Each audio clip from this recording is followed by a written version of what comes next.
All right, so this is the 30th Commonplace Book entry. This is the fifth and final playlist, the fifth and final episode of the uh, morality and ethics playlist. So we're going to be talking about PETA euthanizations, or just like animal euthanizations in general. Um, so obviously, like, you have euthanizations for aggressive dogs. That's warranted entirely. It's kind of like the death penalty for adults, if you think about it. Um, yeah, I mean, in an ideal world, there'd be like training and like therapy for a dog to like reduce aggressive behavior, to like rehabilitate him and get him a better home. But it's just unfeasible nowadays, especially with the amount of dogs. Like, the shelters are overwhelmed and things like that.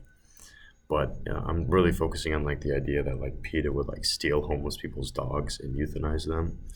Um, I think it's about control, really. They just want to control people, and say they're doing it to protect animals, right? Like, I've seen homeless people like spend their last dollar to feed their dog and go hungry than like wish any harm on their dog. And you'd think you'd be better off dead. It's just kind of crazy to me. It's kind of infuriating, especially like uh, the amount of shelter dogs. Like, PETA would like take dogs off the street and then kill them. Like, if I was a dog, I'd rather be running around the streets of a city eating out of the garbage than dead. You know what I mean? So I don't know. Like, I don't understand how you can. It's one thing if your dog is riddled with cancer and they can't walk and they just can't even use the restroom. They can't eat. They can't drink. I get it. You know, it's a mercy kill. But if you have to chase down a dog against, like, you have to like use tranquilizers and nets and then kill the dog. It's like, what do you like? It's like you're hunting like a domesticated animal for sport. It's like, what are you even doing right now? Like, I just don't get that. Like, I don't see how you can have and it's kind of like the death penalty too, because I'm Catholic, right? So I kind of have the idea that, like, until I'm void of sin, how can I judge another man? Let me tell you, I'm never going to be void of sin, no matter how hard I try. I can become a priest. I'll still be a sinner every day of my life. Um, and therefore, I should never judge anybody else. Let the one who be free of sin throw the first stone. If you know that parable.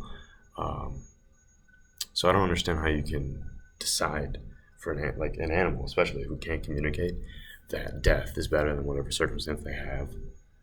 Especially when it's someone else's property.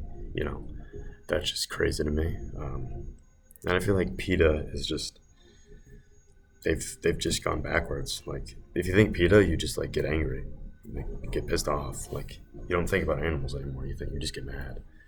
Like, I feel like PETA like just went backwards, right? They're just like kind of hurt their own cause. So euthanization is definitely a good tool in certain circumstances, obviously, but it should be regulated, and it should definitely be looked at more seriously.